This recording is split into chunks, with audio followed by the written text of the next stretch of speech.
Hello ladies and gentlemen, welcome back. Force here with this week's Game of the Week, which is going to be Scrolls. This is the digital collectible card game from Minecraft developer Mojang. Here in this first video, I'll be showing you guys a bit of gameplay as well as giving you my initial thoughts and impressions on the game. And then as we continue throughout the course of the week, we'll do some more in-depth coverage. And then finally at the end of the week, I'll give you some of my final thoughts on the current state of Scrolls. Realize that this is just in the beta and it's not feature complete at the moment. So let's just break this down to the essentials. What is Scrolls? Well, once again, it's a collectible card game in the digital format, and this is our digital battlefield. And the way it works is we've got these idols. My idols are on the left, and my opponent's idols are on the right. The ultimate goal of this game is to eliminate 3 out of your opponent's 5 idols. Now, the way you do this is up to you and depends on how you construct your deck. You're going to be using creatures, structures, spells, and enchantments to try to attack your opponent's idols and eliminate 3 out of the 5.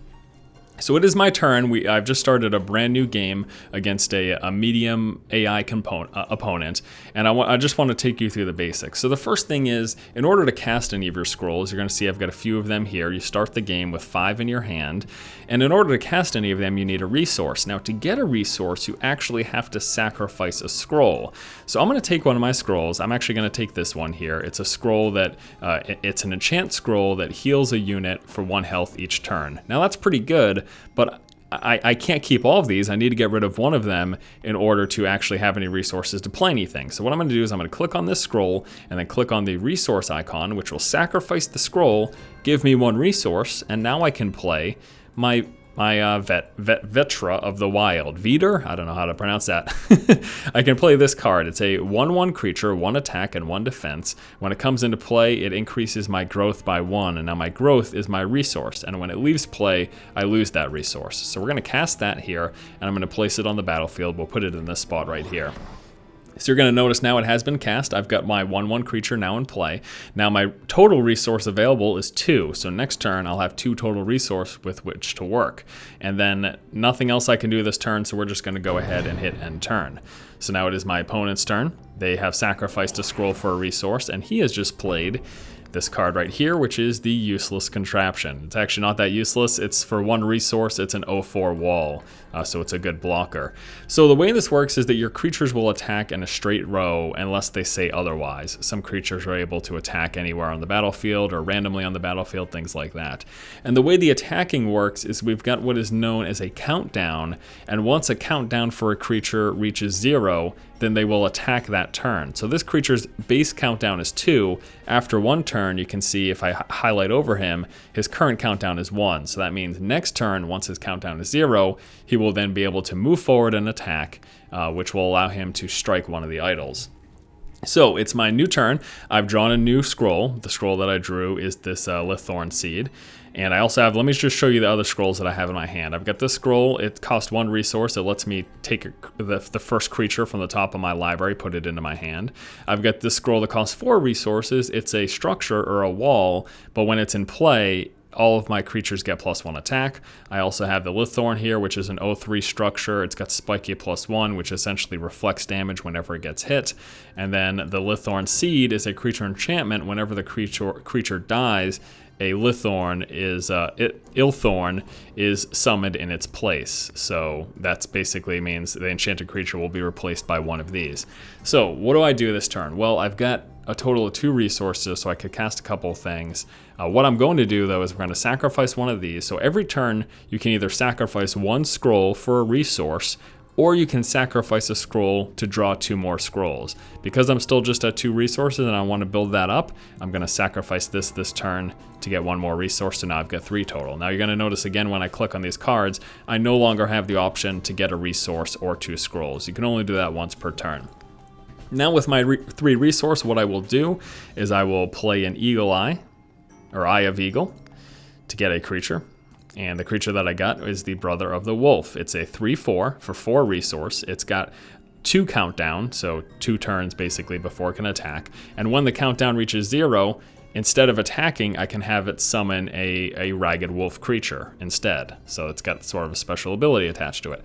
So what I will do now with my 2 remaining resource is, I guess I'll summon a wall, and I'll place that in front of this guy just to protect him if he gets any counter attacks from creatures in this row. And then we're going to end my turn. No one will attack because his countdown was still at 1. So now it's the opponent's turn. He sacrificed a scroll for a resource and then ended the turn. Returns back to me. I draw a card. I drew into a rallying. Rallying gives all the units that I control, has their countdown reduced by 2, which basically means if I've got creatures that can't attack, I can bounce their countdown down with this card, and then all of a sudden they can hit instead of waiting a few more turns. So, what will I do? Well, I've got a few options here, and I'm going to want to actually sacrifice one of these for a resource, so it's either going to be the totem or the rallying. And I really like the totem at this point in the game, because I've already got a creature in play and he doesn't. So I'm going to sacrifice the rallying for 1 resource, bring me up to 4, and then I'm going to play the Brother of the Wolf. And he is going to go, where do I want to place him? Why don't we stick him in this row? Put him in this row? Yeah, I'm going to put him in this row. And then what I'm going to do is every creature can move 1 space a turn. I'm assuming some creatures eventually will be able to move multiple spaces a turn. I'm going to move him 1 space before I end the turn. And when you end the turn, any creatures that have a countdown of 0 will at that point attack. So he's got a countdown of 0. I end the turn. He now attacks. Brings the idol down from 10 to 9. So now I am 9 damage away from destroying 1 of his 5 idols, and then I'll only need to destroy 3 more. Okay, so here's a creature that he just played. This is actually a really interesting one. It's a mortar. It's just a structure, so it doesn't. I believe it can't move because it's a structure. Basically, it works as a wall. And it's got this Law Brew ability, which is a ranged attack that will randomly select a tile on the opponent's board. So he will just randomly hit something, but the thing is, it's crazy because for only 3 resource, it can do 5 damage. Plus, it's got 6 defense, so it can take a lot of damage before it dies. All right, so we've got attacks of turns of 1, so I still need, countdowns of 1, so they can't attack this turn.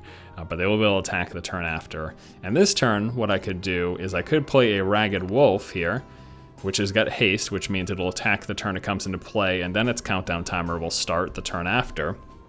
But that's only 1 damage.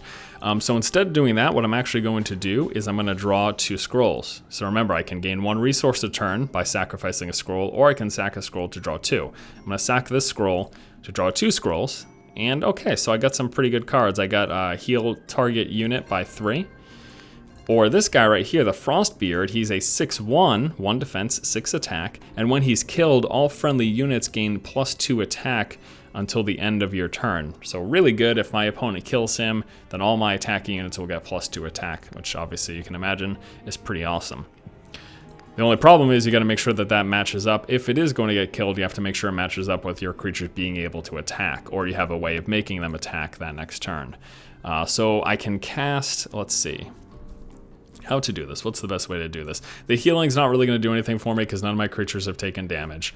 I could put the totem down for more damage, or I could put the Frostbeard down now. I think I'm going to put him down. He's really cool because he can potentially do 6 damage. And plus he's got that secondary effect as well.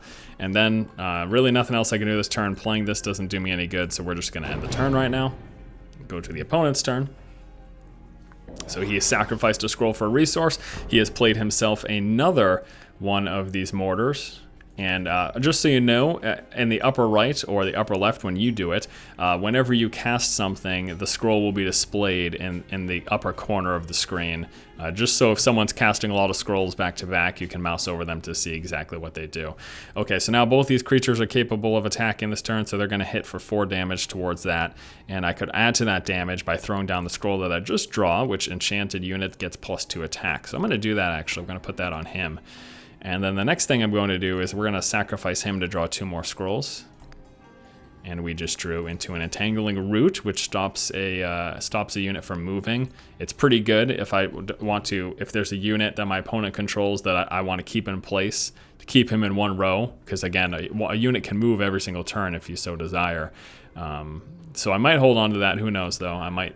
I kind of like the idea of being able to play a rallying soon, though. So for now, I'm not going to play it. I'm just going to keep it in my hand. And then I'm going to end the turn, and then these 2 guys will attack, so it's going to be 6 damage total. Should bring that down now to 3. Fantastic. His turn, he's gonna, this thing gets attacking, and it's a random attack, so he didn't end up hitting me, luckily. But if he did, he would have killed anything that I had in play here, so really happy that that didn't hit anything. And then this guy's gonna attack next turn, and also, whenever a creature is ready to attack in the turn after the current turn, he will be blinking. That's why this the spot underneath him is sort of blinking. It's just letting you know next turn this thing is going to be attacking. So if there's anything you want to do to deal with it, I would suggest doing it now. So what I'm going to do now, actually, I can sacrifice a creature to get a resource to throw down a rallying. Or I could wait a turn. These guys will all attack. I could save that. I might save it. Yeah, I think what I will do instead is we will put down the totem, which will give my creatures, while it's in play, my creatures get +1 attack. So they've got a lot more potential attack there. And then I can still do a resource or draw 2, and I'm gonna do a resource. I'm gonna get rid of the binding root to get myself 1 resource for the upcoming turns. And then we will end the turn, and I've just gotta hope that this thing doesn't hit any of my creatures when it randomly attacks. Let's see.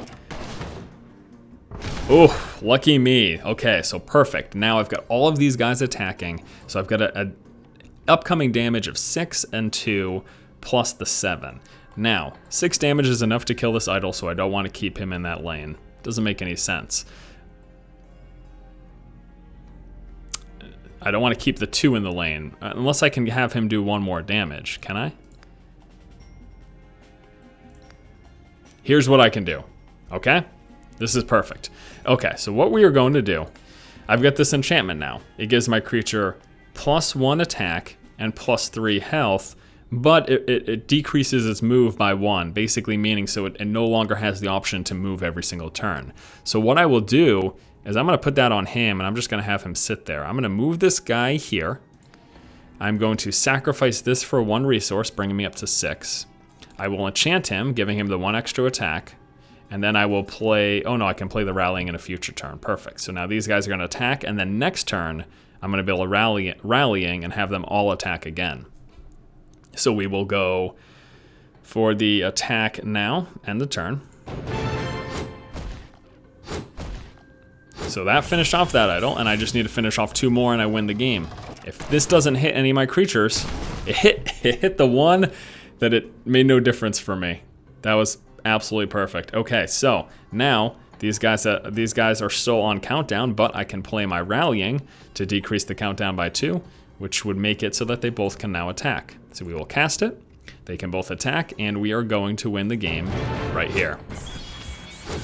Just like that, eliminated 3 of the 5 idols. Victory is mine. Fantastic. So I've got victory. Also for completing total. So these are my rewards in gold.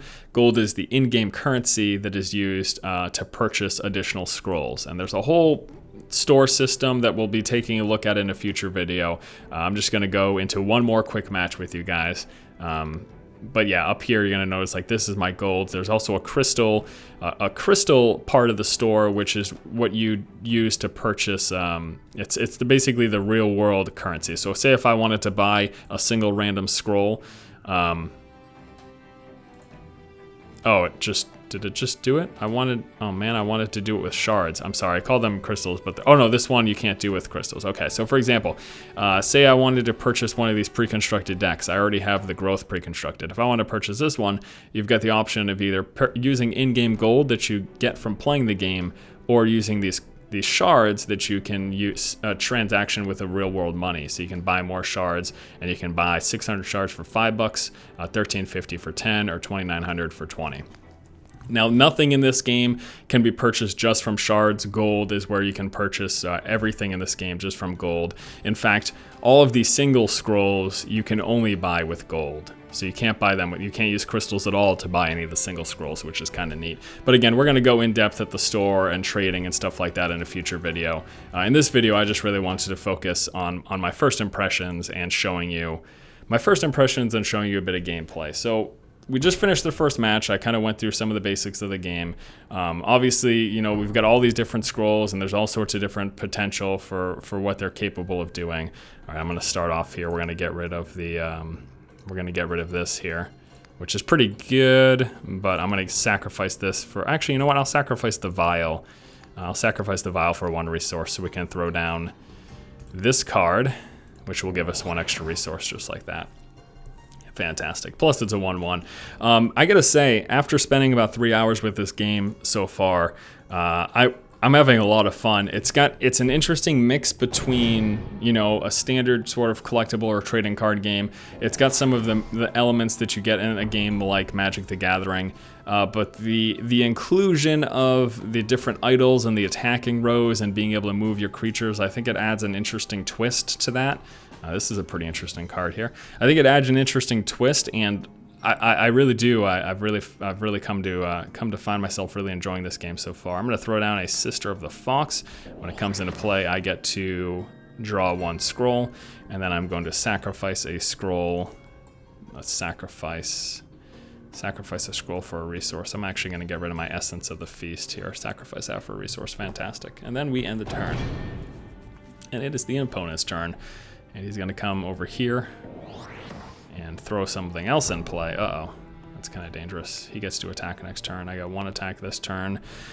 Can I do anything to get rid of those guys? Well, I can throw poison on them, which would sort of mess up their day. Could also do the totem, which would give him enough damage to kill that guy, but then that guy would kill him. Oh, that sounds perfect to me. Okay, so what I'm going to do is we are going to, let's sacrifice the Illthorn. Give me 4 resources. We'll throw down an Ancestral Totem, which gives +1 attack to my creatures, and then he can do 2 damage, which will kill off that creature right there. Awesome. And then he gets to attack, and he'll do 1 damage to that guy, killing him off, but that's fine with me. And we can do a Veteran of the Wild. We could also throw down a Great Wolf.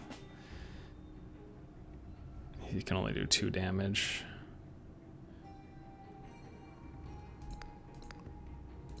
Could poison as well. Yeah, I think we'll poison him. Okay, so I'm gonna go resource. I'm gonna throw 1 of him down for an extra resource. I will move him. I will poison him. Okay, that's the game plan. So poison him, when I just cast on him, he becomes poison for 3 rounds, meaning he takes 1 damage every round. And then we will end my turn. I really like this game so far. I think it is really, really neat.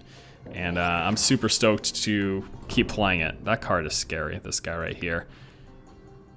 It's a 3/6. Just got a lot of defense on it. Plus, he can draw a scroll whenever it reaches 0 if he chooses to go that route.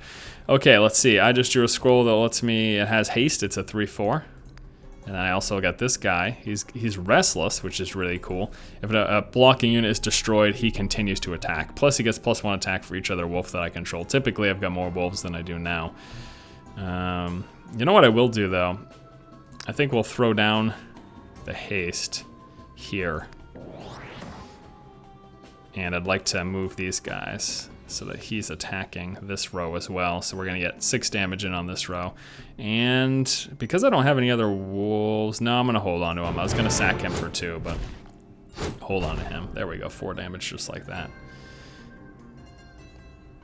This guy is going to attack, but he will die the turn after. He's going to kill off this dude, though, which is going to have me lose 1 of my resource. But he dies the turn after because he's still got 1 more turn to poison. And then this guy is attacking next turn. Uh-oh. And he will be doing 4 damage when he attacks. So let me think here. I'll move him up. I'm going to move this guy back. And then I'm gonna put down the wolf here. And the seed, I will sacrifice this to draw 2 scrolls. There we go. I got a junkyard and a veteran. The veteran is the card with haste. Just really cool. When you play multiplayer, there's a time limit. The single player here doesn't have a time limit. What did he just do? Move target opponents unit to any unoccupied tile. Oh, he moved it on purpose, then moved his guys in the row to be able to attack me. I mean, I just see so much potential strategy behind this game. 4 damage will finish that off, so why don't we do that now? Bring this guy down here. So much strategy with the 5 different rows, and you know, just building your decks and stuff, which again, that's something we'll also take a look at in a future video, deck construction. But I don't know, I think this game is definitely pretty neat. I'm gonna sacrifice this for a resource, and then I'm gonna play him. He's got haste. Get some damage over on that, and then we're gonna have 4 damage, which is enough to kill that. This idol right here.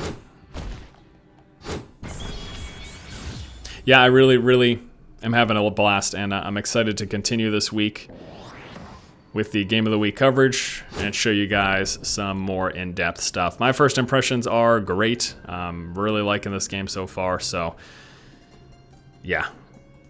Once again, excited to keep up this coverage throughout the course of the week. Let's move these guys over. Damage taken is permanent. Once a creature takes damage, that damage sustains. And we can play a mangy wolf, which will decrease the countdown of any wolves in play by 1, but it's also just a 2/3. I might want to hold on to cast that another time. I'm going to play this guy.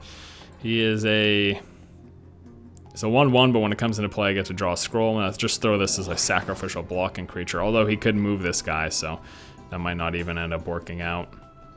Ooh, and then I could rally. I could rally right now, because I can do a resource. Ooh. So do 3. Oh, I need to do 6 damage to that. Shucks. I don't think rallying right now really does me any good. He's gonna kill off one of those 2, though. Can I move this guy? I already moved him, didn't I? Already moved all those guys, didn't I? Okay. Well, he will attack and kill him, and then he will attack and he won't kill him.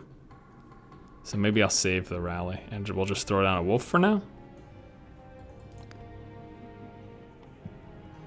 Yeah, let's throw down a wolf for now. And then we swing. Oh, I forgot too, that guy has rent. Wow, that was perfect. That was absolutely perfect.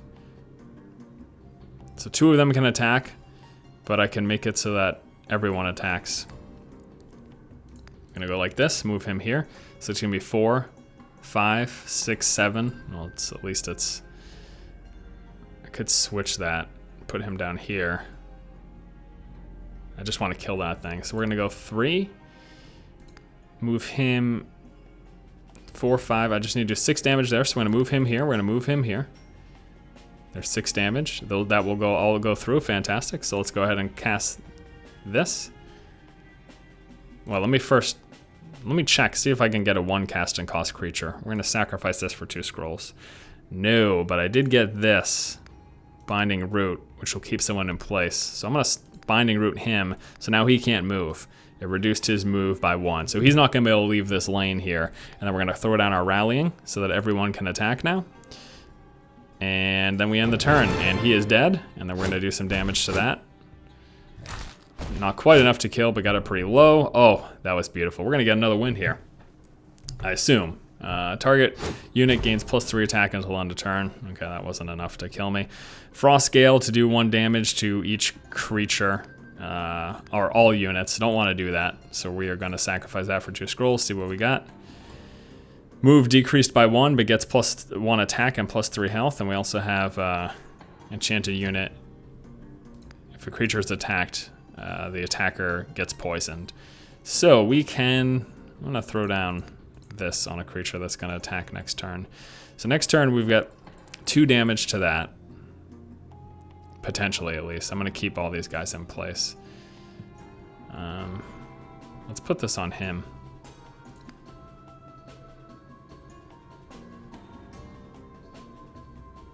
Yeah, we're gonna put this on him because he's got relentlessness, so giving him extra damage and toughness will be pretty good. And then I will end my turn. I think we could win this turn, depends on what he plays for blocking. Oh, that was a silly mistake. I don't know why he would have played that there. Well, It is just a average AI. Okay, so we've got... I just need to do 2 damage to that. 4, 5, 6. I could do 8 if I move that there. Let's move him here.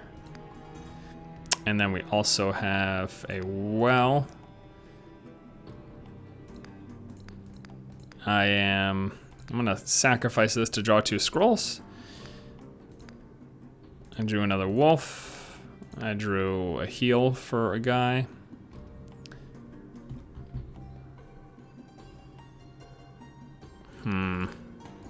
Interesting decisions here. Well, I'll play a wolf here as a blocker. I'll play a vitality well. And then we're gonna end the turn.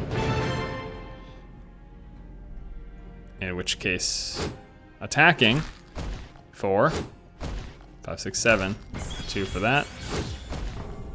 And that's just down to 2. So we win next turn, I believe. Or no, next attack phase whenever that comes, which is gonna be in 2 more turns from now, is when that will come. Unless I draw another one of those cards which drops the cooldown for everyone. Which I don't know if I will here. Let's give it a shot though, why don't we... Well, first thing I can heal a guy.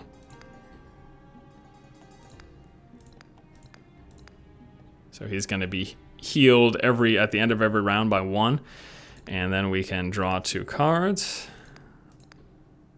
We could make it so someone can't move. We can throw him in play. And we just throw him in play.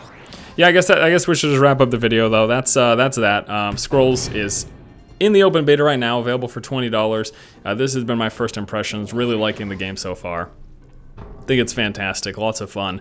In future videos, we'll be looking at things like the store in this game, the deck builder, trading, different trials that you can do, and then the multiplayer as well. All that stuff we'll be taking a look at in a future video. I'll give all my creatures +2 attack. That sounds great. Why don't we also see what else we could get into here? A mangy wolf, not a lot of else. We could get 1 extra right there. Give all my creatures +2 attack. And this is the win. Just also throw these guys over here. Fantastic. Enter. That's a win. This has been Force here with the first impressions of Scrolls, the digital collectible card game from Mojang. Currently available in open beta for $20. Thank you guys so much for watching. More videos coming in the future as we continue our Game of the Week coverage. If you like the content, please subscribe.